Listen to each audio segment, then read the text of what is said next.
signifie pas que je suis dans une logique de repousser les diverses acceptions religieuses ou spirituelles, mais je pense qu'on a notre identité. Je suis un Béninois, je suis un Dahoméen, et on a une identité traditionnelle très forte. Donc Le vaudou est très fort d'ailleurs. Hein, c'est de ça dont je parle, entre autres, notamment.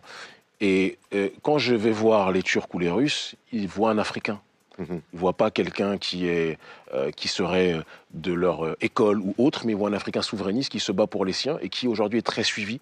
Et ils ont très bien compris qu'ils ont intérêt à prendre en considération la force en présence que nous représentons.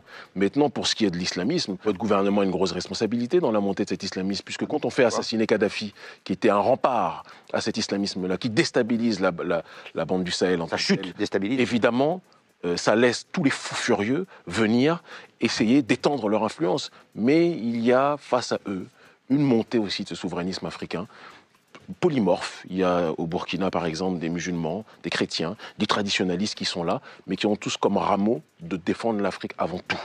Et cet islamisme ne passera pas et nous n'accepterons pas qu'il passe. Ce que vous appelez islamisme, moi j'appelle ça un terrorisme qui est très utile au multinational d'ailleurs.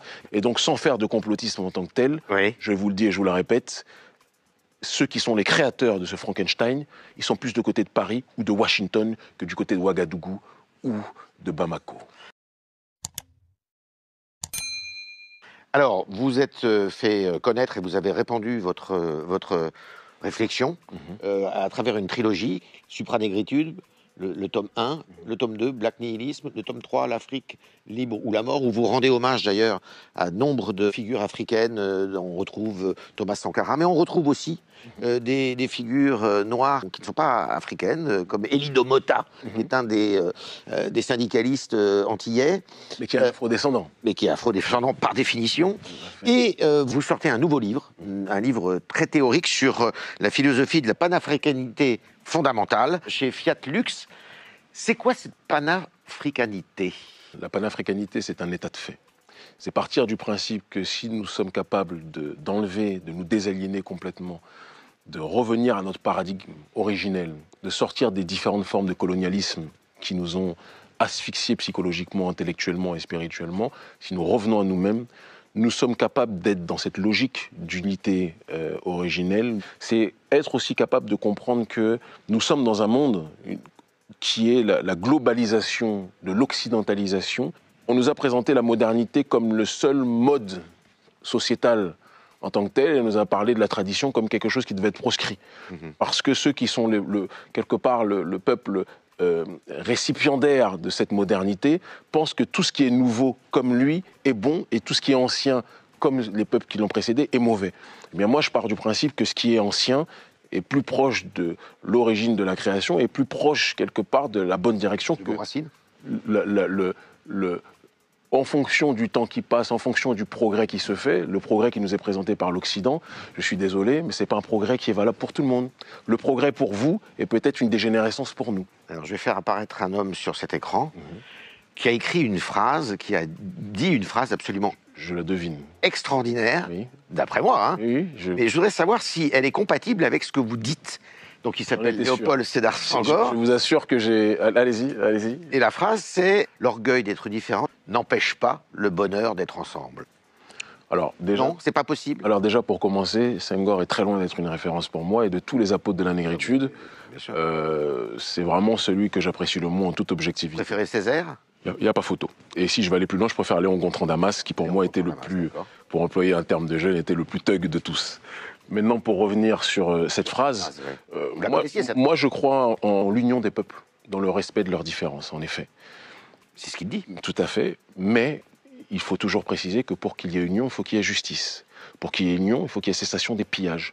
Il y a une phrase que moi j'aime beaucoup, qui est de moi pour le coup, excusez-moi de m'auto-citer, je vous en prie, qui est de l'exclusion d'un peuple par un autre, naît la volonté du peuple exclu de se constituer sa propre puissance. Ouais. Notre peuple a été mis à l'écart de l'humanité à trop d'égards, et pendant trop longtemps. Non pas par les prolétariats des autres peuples, mais par les élites, notamment occidentales et arabes, parce que c'est toujours facile de parler d'une entité. On va parler de ça, justement. J'ai aucun problème, j'ai aucun tabou. Et cette réalité a fait qu'il arrive un moment où des gens comme nous, et apparemment une grande partie de notre génération, finit par se dire qu'il est nécessaire que l'on se prenne en charge, qu'on prenne nos responsabilités. Oui, si on peut avoir des connexions avec d'autres pays pour embêter notre adversaire commun, on le fait, mais ne jamais laisser ces autres pays nous dire ce que nous devons faire et imposer quelque part la tyrannie de notre volonté souveraine. C'est la démarche dans laquelle nous sommes. L'Afrique, au singulier, c'est bien gentil, mais l'Afrique, elle n'est pas singulière. L'Afrique, elle est plurielle. C'est pour ça que vous nous avez parlons l'Afrique de l'Est, vous avez l'Afrique du Sud, vous avez l'Afrique de l'Ouest, vous avez l'Afrique du Nord. Tout à fait. Alors, est-ce que c'est un combat commun, ça? Alors, on va commencer, on va aller étape par étape, parce que l'Afrique du Nord, c'est la dernière étape, oui, bien sûr. Mais moi, j'ai fait toutes ces parties du continent, y compris l'Afrique du Nord, d'ailleurs.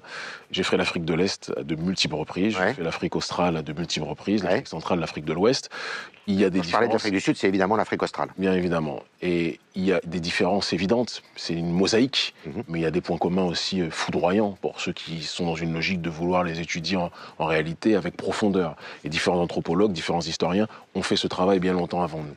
Et donc il y a une diversité de peuples, mais il y a une communauté de destin.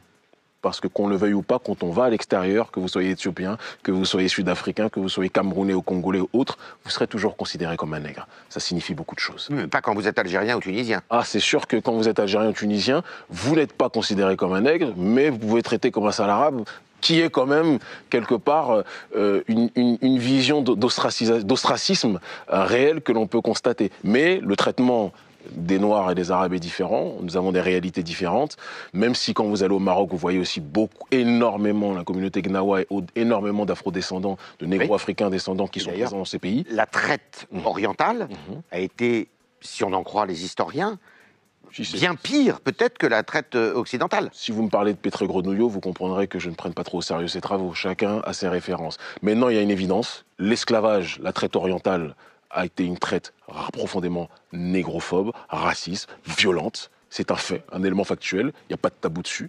Et la traite que l'on a pu voir en Occident a été le bouquet final. Donc nous, on n'est pas dans une hiérarchie des crimes, on est dans une constatation qui est que, en Occident ou dans le monde arabe, la négrophobie est des plus putréfiée.